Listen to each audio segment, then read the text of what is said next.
बुद्ध बोले, यदि कोई व्यक्ति तथागत या उनके शिष्य के लिए किसी जीव को मारता है तो वह 5 गुणात्मक दोषों का भागी बनता है। ओशो का सीधा संदेश था, यदि तुम प्रेम, शांति और करुणा में जीना चाहते हो तो आहिस्ता आहिस्ता मांस तुमसे विदा मांग लेगा।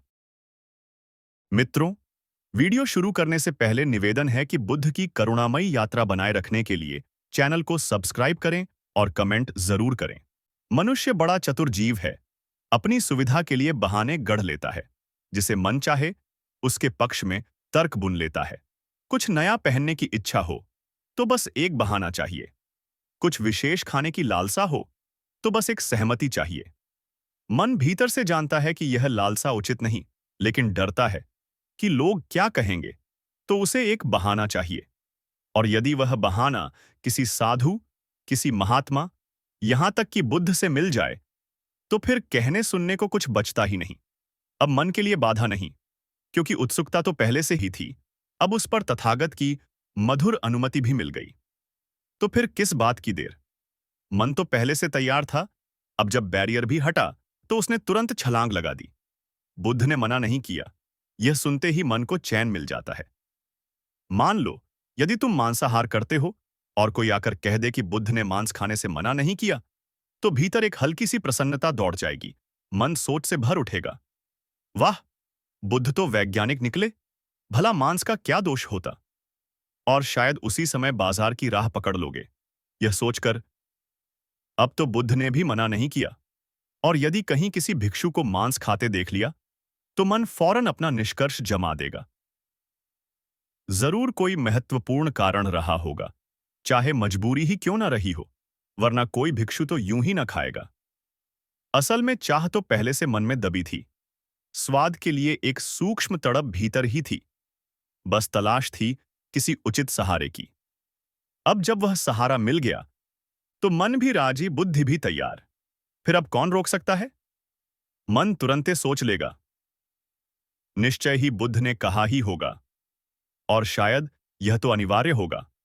और जल्द ही आसपास 4 व्यक्ति भी मिल जाएंगे जो पूरे भरोसे से समझाएंगे कि मांस का सेवन तो स्वस्थ और आवश्यक है। अनुभव में देखा कि जो कल तक मांसाहार से कतराते थे वो आज थैला उठाकर चल देते हैं, कहते हुए, अब तो यह जरूरी है। बुद्ध ने मना नहीं किया, अब किसका डर? लेकिन कोई यह प्रश्न क्यों नहीं पूछता, क्या सचमुच कहीं पढ़ा है कि बुद्ध ने मांस त्याग की मनाही की? कब, किसके लिए, किस संदर्भ में कहा? या बस इतना सुन लिया कि बुद्ध ने मांस खाने से मना नहीं किया और तुरंत मन मान गया? यही चालाकी है, मन की सूक्ष्म कलाकारी। असुविधा में धर्म और सुविधा में बहाना।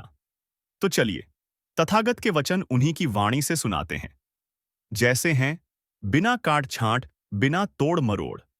पाली त्रिपिटक के अनुसार एक समय तथागत राजगृह के पास जीवक कोमारभच्छ के आम्रवाटिका में ठहरे हुए थे। जीवक, जो राजा के वैद्य होने के साथ साथ बुद्ध के शिष्य भी थे, उन्होंने एक दिन तथागत से पूछा, भगवान, एक बात मैंने सुनी है कि भिक्षु मांस खाते हैं, और वह भी ऐसा जो जानबूझकर उनके लिए किसी जीव की हत्या करके तैयार किया गया हो। वे यह जानते हुए भी खाते हैं। तो यह जो कहा जाता है, क्या यह आपके वचनों और धर्म के अनुरूप है? क्या ऐसा कहने वाले दोष रहित हैं? बुद्ध ने उत्तर दिया, जीवक, जो लोग कहते हैं कि किसी जीव को जानबूझकर भिक्षुओं के लिए मारा गया और वे भिक्षु उसे जानते हुए भी सेवन करते हैं, तो वे मेरे वचनों के अनुसार नहीं बोलते। मैंने स्पष्ट रूप से कहा है, 3 स्थितियों में मांस खाना वर्जित है। पहली, यदि स्वयं देखा हो कि यह मेरे लिए मारा गया है। दूसरी, यदि स्वयं किसी से सुना हो। तीसरी, या यदि संदेह हो कि यह मेरे लिए मारा गया होगा। इन तीनों में से कोई भी स्थिति हो तो उस मांस को ग्रहण नहीं करना चाहिए, और केवल तब जब न देखा गया हो, न सुना गया हो, न शंका हो, तभी भिक्षु उसे ग्रहण कर सकते हैं। भिक्षा क्या है? भोजन की दृष्टि से अध्यात्म क्या है? जब कोई भिक्षु किसी गांव या नगर में निवास करता है तो वह विश्व भर में चारों दिशाओं, ऊपर नीचे, मैत्री और करुणा का भाव फैलाता है। फिर जब कोई गृहस्थ उसे आमंत्रित करता है तो भिक्षु शांत चित्त और संकल्प के साथ गृहस्थ के घर जाकर भिक्षा ग्रहण करता है। जो भी अन्न मिलता है वह उसे स्वीकार करता है, लेकिन न आसक्ति से, न स्वाद के लिए, न अधिकार से। वह अन्न को ग्रहण करता है केवल शरीर की धारण शक्ति के लिए, साधना और ध्यान की ऊर्जा के लिए, भूख की निवृत्ति के लिए, न स्वाद के झोंके में, न मोह से। बुद्ध ने पूछा, जीवक, क्या उस समय भिक्षु अपने या किसी और के कष्ट की इच्छा करता है? नहीं भगवन। तो क्या वह दोष रहित होकर भोजन नहीं करता? हां भगवन। अब सुनो वह प्रसंग जहां बुद्ध ने मांस सेवन की स्पष्ट सीमाएं रखीं। बुद्ध बोले, यदि कोई व्यक्ति तथागत या उनके शिष्य के लिए किसी जीव को मारता है तो वह 5 गुणात्मक दोषों का भागी बनता है। पहला, जब वह कहता है, उस पशु को पकड़ लाओ। दूसरा, जब वह जीव पीड़ा में बांध दिया जाता है।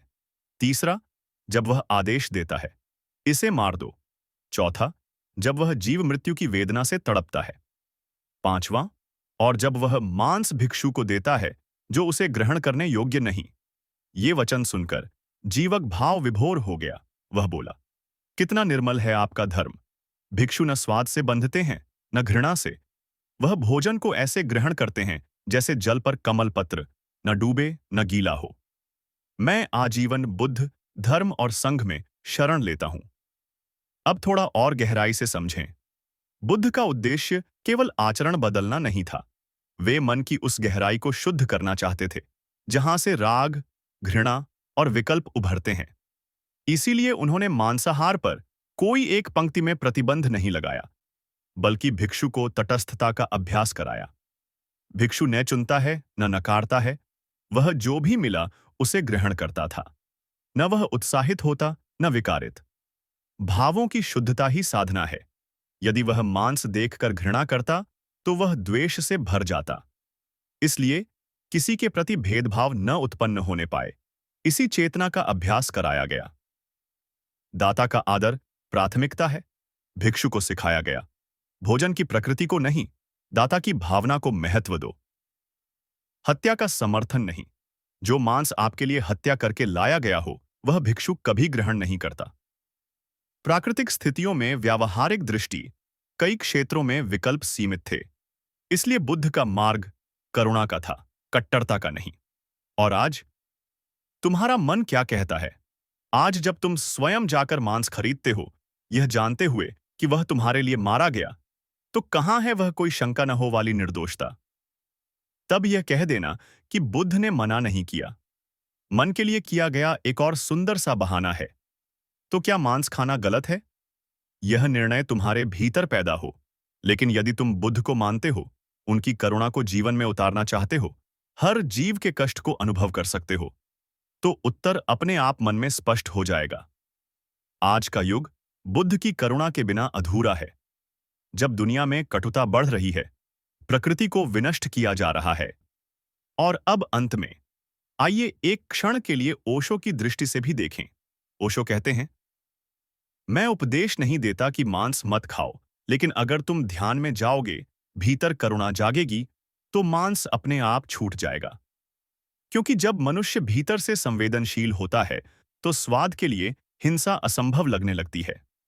ओशो मानते हैं, मांसाहार कोई पाप नहीं है, लेकिन यह तुम्हारी चेतना को भारी और मन को थोड़ा कठोर जरूर कर देता है। ध्यान का मार्ग ऐसा है कि वह न केवल विचार शुद्ध करता है, बल्कि धीरे धीरे आहार भी बदल देता है, बिना जोर, बिना जबरदस्ती। ओशो का सीधा संदेश था, यदि तुम प्रेम, शांति और करुणा में जीना चाहते हो, तो आहिस्ता आहिस्ता मांस तुमसे विदा मांग लेगा। मित्रों, मांसाहार या शाकाहार से आगे बढ़कर अब आप बताएं, इस विषय में आपके क्या विचार हैं? कृपया अपनी राय कमेंट में जरूर साझा करें। यदि यह वीडियो अच्छा लगा हो तो चैनल को सब्सक्राइब करें और अपने मित्रों के साथ जरूर साझा करें। आप सबका आभार।